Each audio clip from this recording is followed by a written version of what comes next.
How do we solve problems involving sequences? Let's start with some key concepts about arithmetic sequences first. Okay? Para hindi kayo maguluhan. Para hindi halo. So for arithmetic sequence, these are the most important key concepts that you will need in answering problems involving arithmetic sequences. Okay? So do not forget that if we are dealing with arithmetic sequences, we must have a common difference. And the common difference will be, or the process of getting the common difference is equal to a sub n minus a sub n minus 1. Or if you are dealing with the positions of the sequences, that is the next term minus the previous term. Okay? Next, we also have finding the general nth term of a given arithmetic sequence, which is equal to a sub n.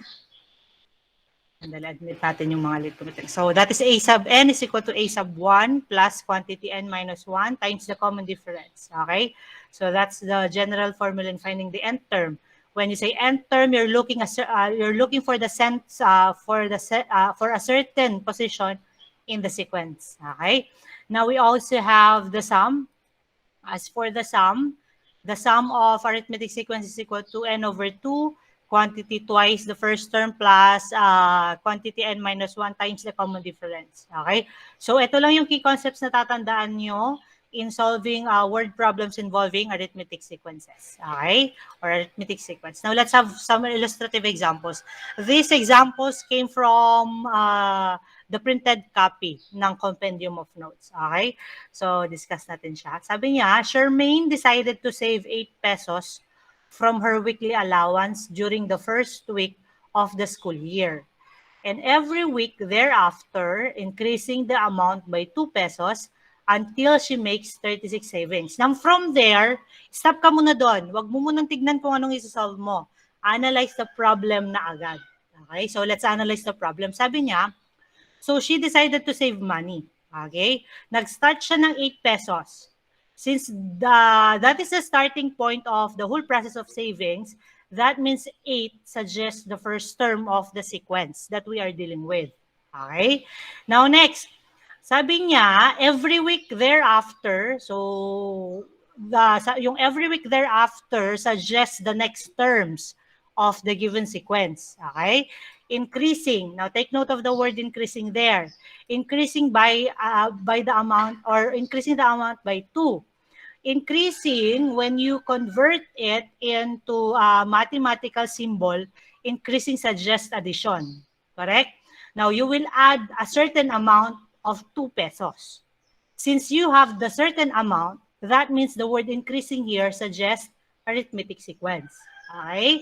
Now, if that means it increased by 2, therefore, the 2 pesos there suggests the common difference. Kasi every week daw, nadadagdagan ng 2 pesos yung savings niya. Okay? So, that means if your first term is 8, dagdagan mo yun ng 2 pesos per week. Oh, yung nakuha mo ng second week, dagdagan mo ng 2 ulit, tapos dagdagan ng 2. That means 2 is the common difference. Okay? Now, until she makes 36 savings. So, from the school year, starting from day 1, umabot siya ng 36th day. Okay? So, 36 is the representation of our n. Okay? Yun na yung n mo nun. From there, you already know all the details in the problem. Okay? Now, the question is, number 1, what was the amount of her last savings? Now, remember, we're dealing with the last savings. And alam natin na si Charmaine, nag-end siya until 36 savings. Correct? So, we're looking for the end term here. Okay? Kung magkano yung na-save niya nung pang 36th saving na niya. Okay? Now, what was the total amount? Now, take word of the word total. Okay? Kung ito, a sub n, sabi niya, kasi last savings eh. So, that is a sub n. Now, total amount, so that means this is sum. Okay? So, pagdating dyan, clear na yung problem natin. Meron ka ng a sub 1, meron ka ng common difference, meron ka ng position nung hinahanap mo. Now, let's solve for number 1. For number 1, what was the amount of her last savings? Let's start with the given para clear lahat. Okay? The first term is 8 because she started with 8 pesos. And then the common difference is 2 because after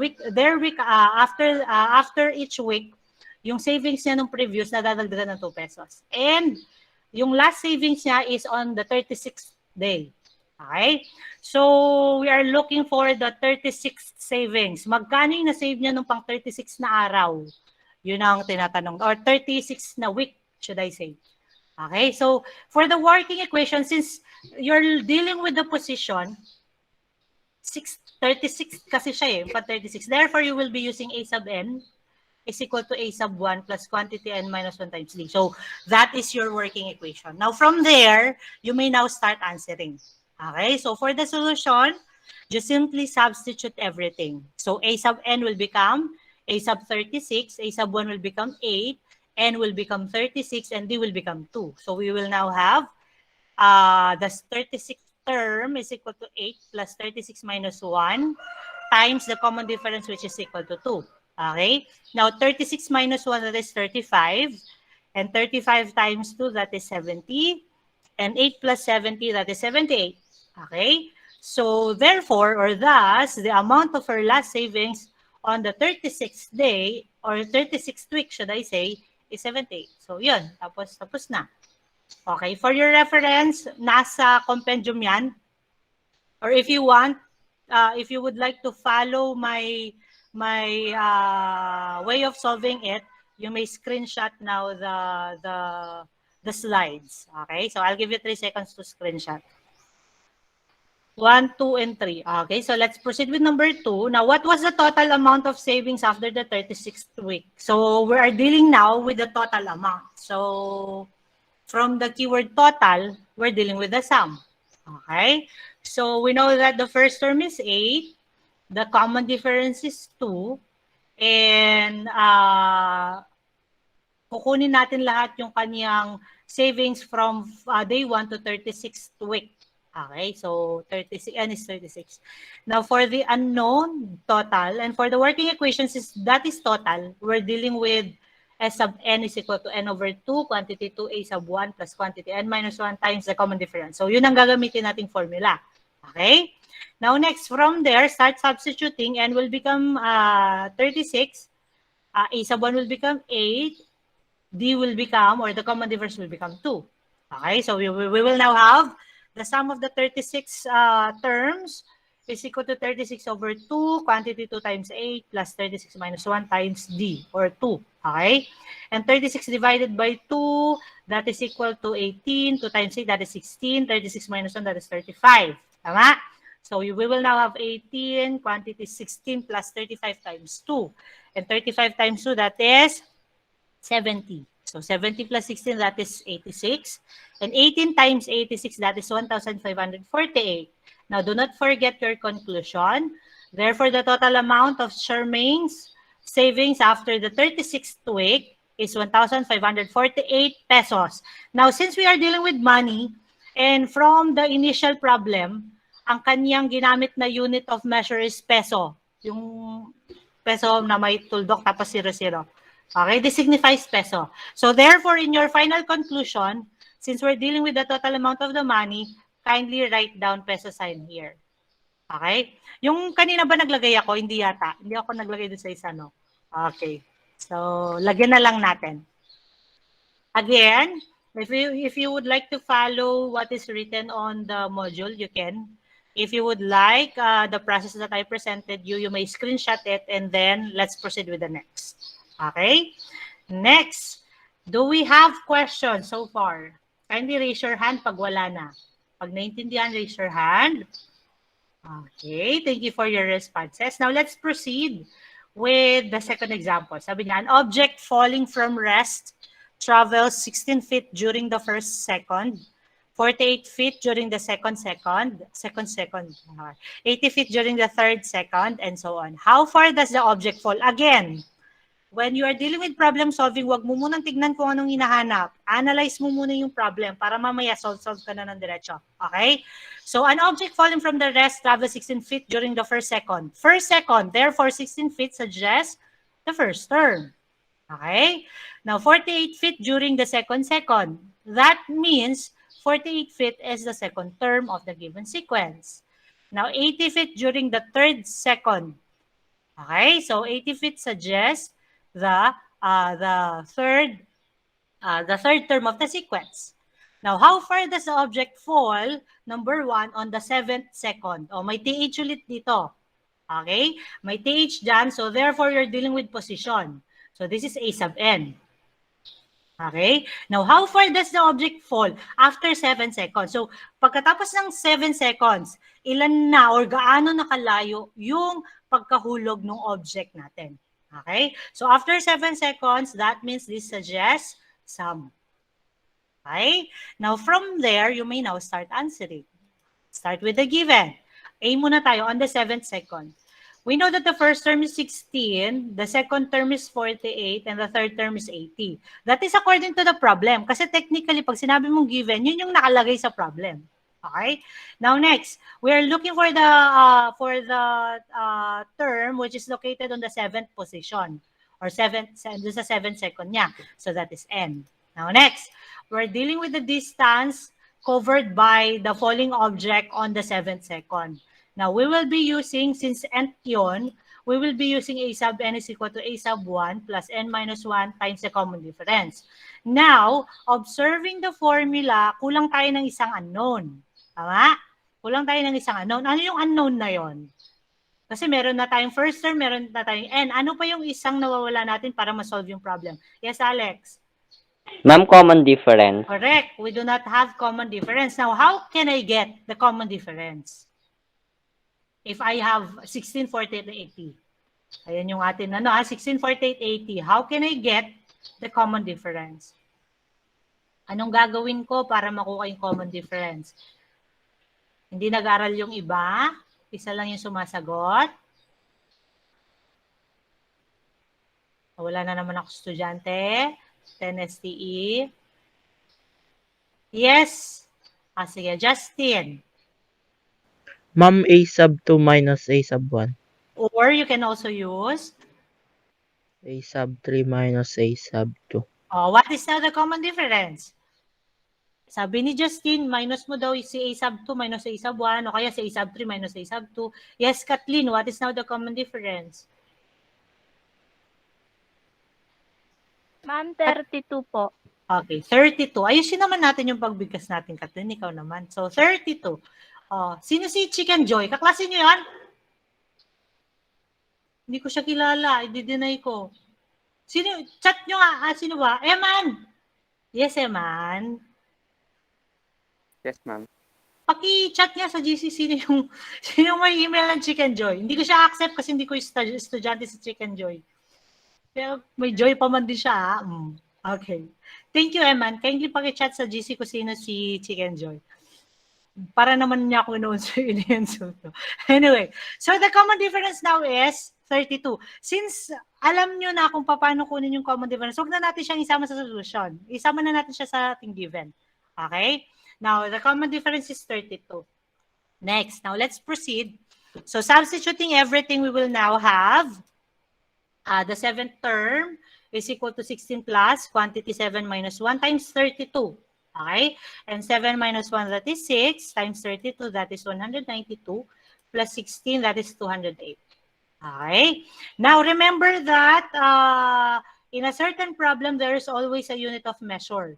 In this problem, ang unit of measure natin ay feet. Tama? So, ang final conclusion natin, final na conclusion pa, no? So, the conclusion must have a unit of measure then. Thank you, Joanna. Pakisabi, mag-join na lang siya ulit. Tapos, the next meeting, palitan niya yung pangalan niya. Diba? Chicken Joy daw, Ana. Okay. So, the object falls 208 feet on the 7th second. Okay? Kindly screenshot for 3 seconds. Questions so far? Raise your hand if you do not have questions. Hi. Hi, good afternoon. Good afternoon, Chicken Joy. Okay, next. Now, the second, hindi ko napalitan yung item. This is 2 dapat. Okay. Para mabilis kasi nagka-copy na lang ako ng slides. Okay. So, after 7 seconds, that means this suggests that you are looking for the total distance of the falling object starting from the starting position at rest until after 7 seconds, which is 208. No? So that is 16 plus blank hanggang 208. So the first term is 16 and the common difference is 32 while the n value is 7. Now for the unknown, we're looking for the distance covered by the falling object after 7 seconds. So we will be dealing with the sum. And using the formula, we will now have the sum of the 7 terms is equal to 7 over 2, quantity 2 times 16 plus quantity 7 minus 1 times 32. Now, 7 divided by 2, that is 3.5.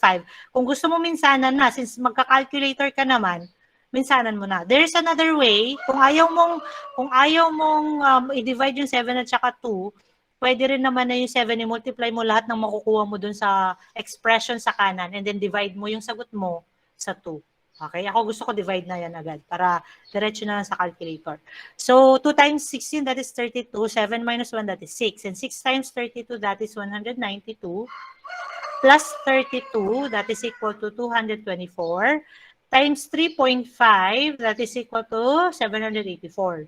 So, again, ang unit of measure ng problem natin ay feet. So, the conclusion must have a unit of measure which is feet as well. So, the total distance that the object falls after 7 seconds is 784 feet. Okay? So, ganyan lang kadali yung problem solving ng arithmetic. Okay? Now, with that, you will be answering main activity part A. Yung iba yata nakasagot na, which is good. Uy, pero paano ba yun? Kung feel nyo unahin yung math, pwede rin, since you are studying on your own pace. But I would suggest na kung anong schedule lang natin, yun ang sundan nyo para hindi ma-compromise yung ibang subjects. Okay? Now, you will be answering ILAS page 18. Do not forget to show your complete solutions. Now, part A are all arithmetic sequence. Okay? These are all problems involving arithmetic sequence. Yun yung magiging clue nyo para hindi kayo mahirapan masyado. Now, what will we do now is, sasagutan nyo ito, we will be checking it on Thursday. Tapos, if you have questions, say for example, yung number 9, ma'am, hindi ko masyado naintindihan yung number 9. So, pag di mo siya naintindihan, remember that, take a picture of your solution first and then chat me para alam ko kung saan part ang i-check natin. Okay? So, pwede yun. Huwag kayo nahiyang magtatanong. No? Next. So, for geometric sequence naman, sometimes geometric sequence is much harder to understand than arithmetic. Okay? Minsan kasi si geometric ay medyo confusing yung mga terms na gagamitin niya. Na minsan ginagaya niya si arithmetic. Okay? Pero actually geometric siya. Now, for the key concept for geometric, remember that the common ratio is equal to R is equal to A sub n over A sub n minus 1. Or simply divide the next term by the previous term. Okay? Next, the nth term is given by A sub n is equal to A sub 1 times R raised to n minus 1. And the sum is S sub n is equal to A sub 1 quantity 1 minus R raised to n divided by 1 minus R. Meron pang isa. Tama pa? Tama ba? Yes, meron pang isang formula in finding the sum. But we will stick to this para pare-pareho na tayo ng ginamit. No? Para kapag may mali, makikita natin agad kasi isa lang ang ginamit nating formula. Pero kung nasagot nyo na yan at ginamit nyo yung isa, wala na akong magagawa doon, nasagot nyo na eh. No? So, sa mga hindi pa nakakasagot, ito yung gagamitin natin sa sum. Let's proceed. We have the given. Sabi niya, you complain that the hot tub in your hotel suite is not hot enough. The hotel tells you that they will increase the temperature by 10% each hour. If the current temperature of the hot tub is 75 degrees Fahrenheit, what will be the temperature of the hot tub after 3 hours? To the nearest tenth of a degree. Okay, again, hayaan nyo muna yung nawawala, analyze mo na yung problem. Sabi niya, so we're dealing with the temperature of your hot tub kasi nasa hotel suite ka. O social, malang suite. Anyway, so sabi niya, dahil nag-complain ka, sabi ng hotel, i-increase daw niya yon every hour ng, akalain mo, no? Every hour niyang i-increase. Kung maghihintay ka after 3 hours, doon ka palang maliligo, parang gano'n, kung para ma-achieve mo yung gusto mong hotness ng tub mo. So anyway, so they will increase it by the temperature by 10%. Now, yung pagkasabi niya na increase doon, Pag ba may increase na word, automatic arithmetic sequence yan? No. Tignan mo kung ilan ang in-increase niya. If the problem increases by a certain amount, halimbawa yung example number 1, sabi niya by 2 pesos. So, ibig sabihin, every term mo, mag-a-add ka ng 2. That is a fixed number. Okay? Next, yung 10% natin, fixed din yan. Kaso, how can I get that 10%? Yun ang tanong dyan. Sabi niya, nag-increase siya ng 10%. The question is, paano siya nag-increase? Mag-a-add ba ako ng automatic 10%? Para maging arithmetic yan? Kasi increase yan eh. Tama? So, paano ko makukuha yung certain amount na 10% doon? Anong gagawin mo sa 10%? So, tingnan natin yung ibang problem, no? Para may ibang details ng problem. Sabi niya, if the current temperature of the hot tub is 75, ayan, excited. Yes, the common ratio is 10%. Excited yung ano ko. Mali yung position ng animation ko. So, 75 degrees Fahrenheit. So, that is the first term. Now, next. Yan yung first term natin. Paano yan natin makukuha yung second term? Kasi doon natin mahanap kung ang increase na sinasabi dito ay increase ay para sa arithmetic o ang increase na ito ay para sa geometric. Okay? Doon sa 75, yan yung initial temperature natin. Paano ko makukuha yung second term kung mag-i-increase ito ng 10%? Again, paano ko makukuha si second term kung yung buong, yung 75% natin after the next hour, mag-i-increase ng 10%? Paano natin makukuha itong second term? Any idea? How can we get this?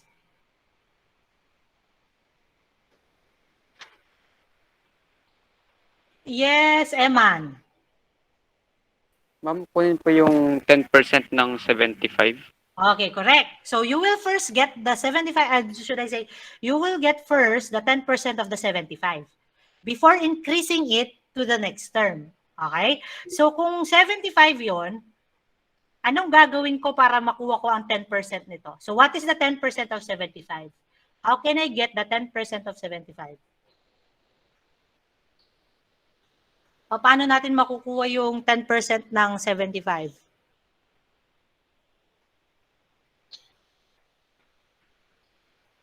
Anyone? Paano natin makukuha yung 10% ng 75?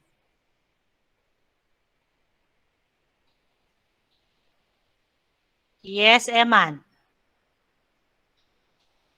Ma'am, ino-multiply po yung 75 sa 10%. Tapos yung Okay, 10% po is magiging 0.10 po. Okay, so 0.10 or 0.10, no, or 0.1, no. So multiply this by 10% for you to get the certain increase. Tama? So anong ginawa mo? Nag-multiply ka. Okay, so you multiply the 10% to the previous. Tama?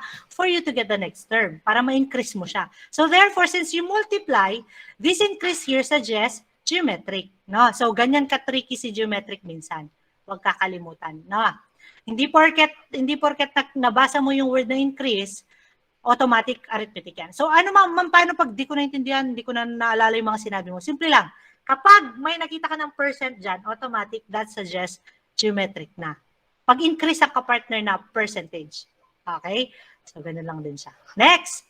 Now, we're done analyzing the increased temperature by 10%, and then we realize that is the common ratio. And then, sabi niya, the initial temperature of the tub is 75 degrees Fahrenheit, which suggests that is the first term. Now, the next thing that you will analyze is the word after 3 hours. Okay? What will be the temperature of hot tub after 3 hours? Pag binilisan mong pagbasa dyan, ito. Yun agad ang magkakaintindi mo dyan. Which is wrong. Kasi we're dealing with the temperature of the hot tub after 3 hours. So kapag sinulat mo yan into arithmetic sequence, magiging ganito siya. Tama ba? So ito ang initial hour mo. Ito yung, should I say, initial temperature mo to. Now after 3 hours, so 1, 2, 3 hours. After 3 hours. Yun ang ibig sabihin ng after 3 hours dyan. Okay? So after 3 hours, ito yung tinatanong dyan. After 3 hours, gaano na kainit yung hot tub mo, yung tub mo? Okay? In which, that means that this is your last position. If that is the last position, ano ang hinahanap nating term? Based on the problem, anong term ang hinahanap natin? Pang-ilan? Anyone? Pang-ilan yung term na hinahanap natin? Yes, Eman. Ay, sige, Eman na. Nauna na si Eman. Ma'am, fourth. Okay, so fourth term. So that means the after 3 hours na given situation dyan is talking about the fourth term. Therefore, your N is not 3, but 4. Okay? Kasi baka tanongin niyo sa compendium bakit naging 4 yon. So, ganun siya nakuha. Now, we're done analyzing the problem. Meron na tayong common ratio, meron na tayong first term, and we're looking for the temperature of the hot tub after 3 hours, which is the fourth term. We may now proceed. So, find the temperature of the hot tub after 3 hours. Okay? Now, next. Ay, by the way, itong R dito, not technically means that this is your R. Okay? This is just, ang tawag doon, nilagay ko lang siya na R as suggestion that this one suggests the way on how to get the common ratio. But technically, this is not the common ratio yet. Okay? Now, next, let's proceed. For the given, the first term is 75, N is 4, and we're looking for the temperature after 3 hours. Okay? Now, for the working equation, we will be using A sub N is equal to A sub 1 times R raised to N minus 1. Now, we cannot yet do the solving process kasi may kulang pa tayong isang value, which is the common ratio. Tama? And we know that the initial hotness or the temperature of the tub will increase by 10%. Okay? So, paano mo i-represent yung increase by 10%?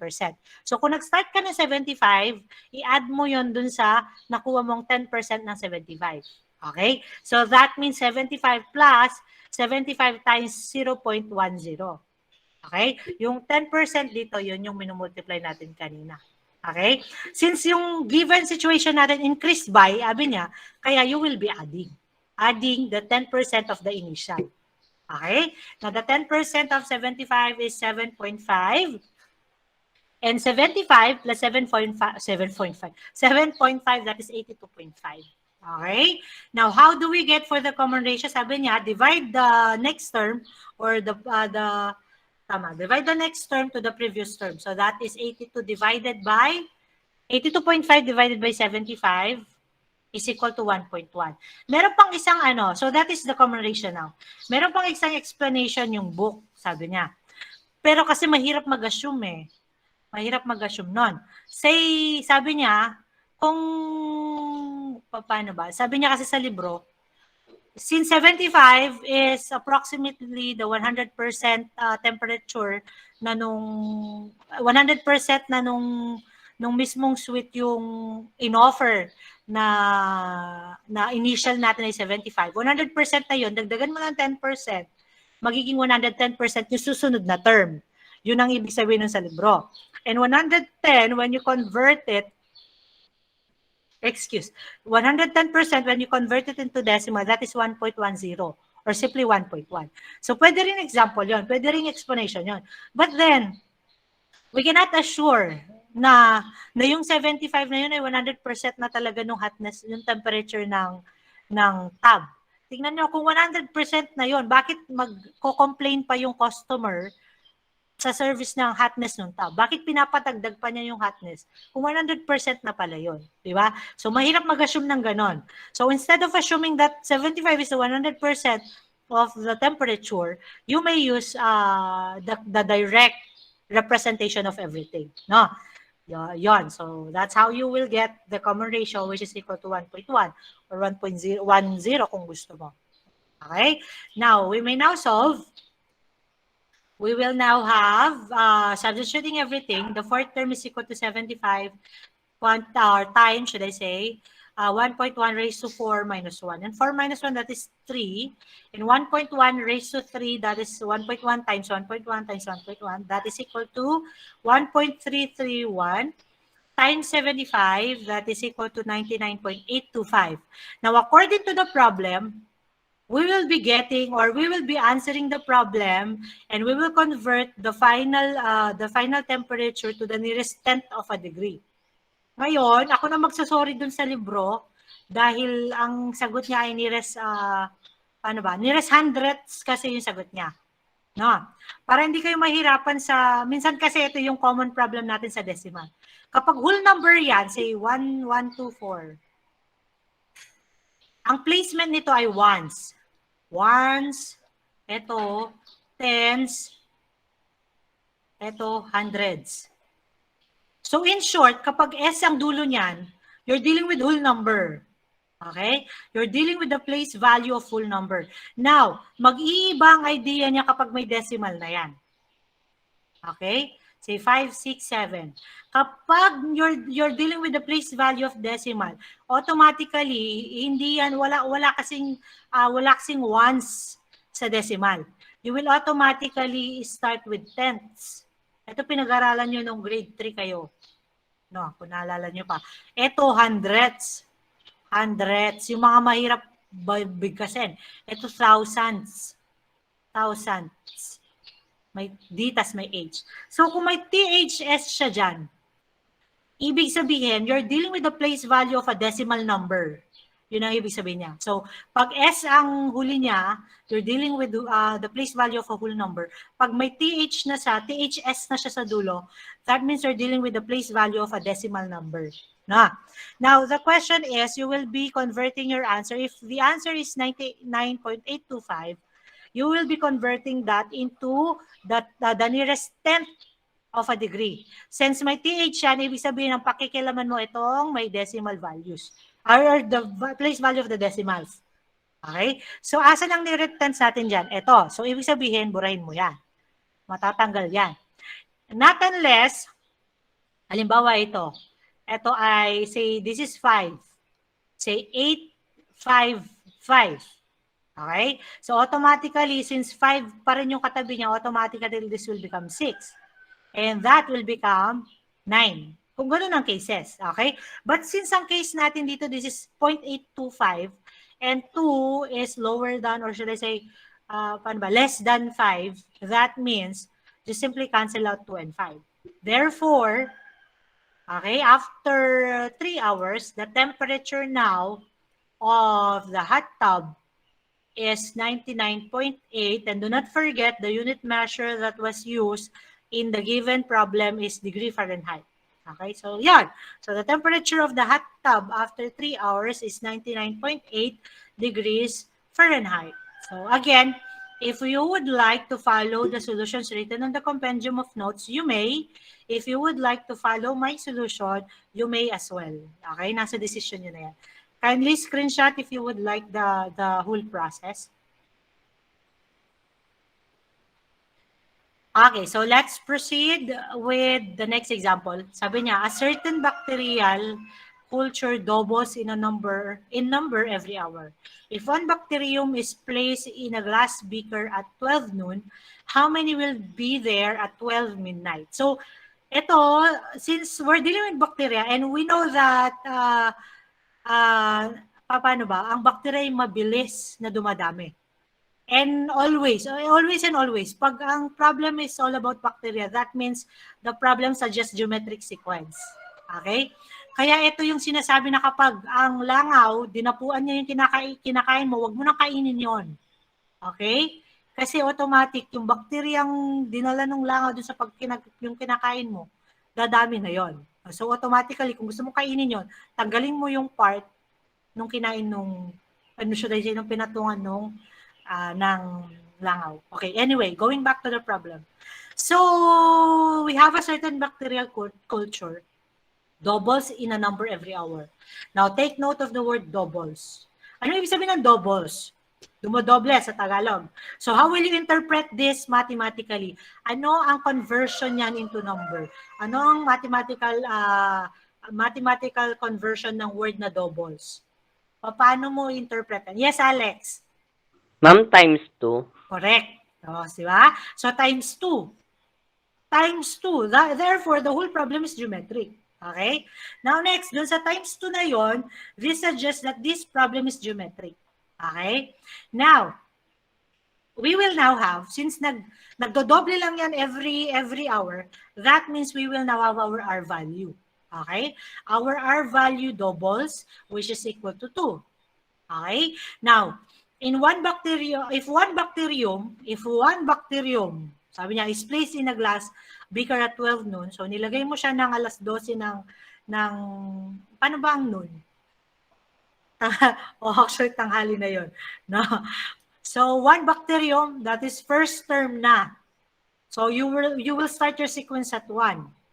Now, next, ang susunod na interpret mo dyan, at 12 noon, how many will there at 12 midnight? So, mula sa alas 12 ng tanghali, ilan na yung bacteria hanggang umabot ng 12 midnight? Okay? Now, you will be interpreting the gap between 12 noon to 12 midnight kasi yun ang goal mo. Which suggests that the problem is looking for the total number of bacteria from 12 noon until 12 midnight. So yung example natin, we will be using the sum of geometric sequence. Okay? Now let's interpret. Gaano kalayo yung 12 noon, ilang oras mula kay 12 noon hanggang kay 12 midnight? So interpret mo muna yan bago ka mag-proceed. No? So gaano kalayo, or should I say, how many hours apart is from 12 noon to 12 midnight? Ilan yon? Yes, Justin. Ma'am, 12 hours po. Okay, so we have 12 hours apart. Tama? So that 12 hours apart now suggests your N value. Okay? So kukunin mo ilang bacteria na mula 12 noon hanggang 12 midnight, which is 12 hours apart. Okay? So meron ka ng A sub 1, meron ka ng R, meron ka ng N. Let us now solve. How many will there be at 12 midnight? And another thing, the problem, sabi niya, how many? So kapag how many na yan, ilan lahat? Tama? Ilan na lahat? Now, first term is 1. The common ratio is 2 because the bacterium doubles each hour. And then, from 12 noon to 12 midnight, ilan na lahat yung bacteria. Okay? Now, how many will there be at 12 midnight? Since we're dealing with how many, we will be computing for the sum. Now, substituting everything, we will now have the sum of the 12 terms of the given sequence in the problem is equal to 1 times 1 minus 2, which is the value of R, raised to 12, which is the value of N, divided by 1 minus 2, where 2 is the common ratio. And 2 raised to 12, 2 raised to 12 is approximately equal to 4,096, and 1 minus 2, that is negative 1. Now, para mas mabawasan tayo ng 2 process, yung 1 at saka 1, cancel na natin. Okay? Next, meron kang negative sa baba. That will stay. Interpret mo na lang siya after. So, 1 minus 4,096 is equal to negative 4,095. And negative divided by negative is positive. So, from 12 noon to 12 midnight, the total number of bacteria will be 4,900. Should I say 4,000?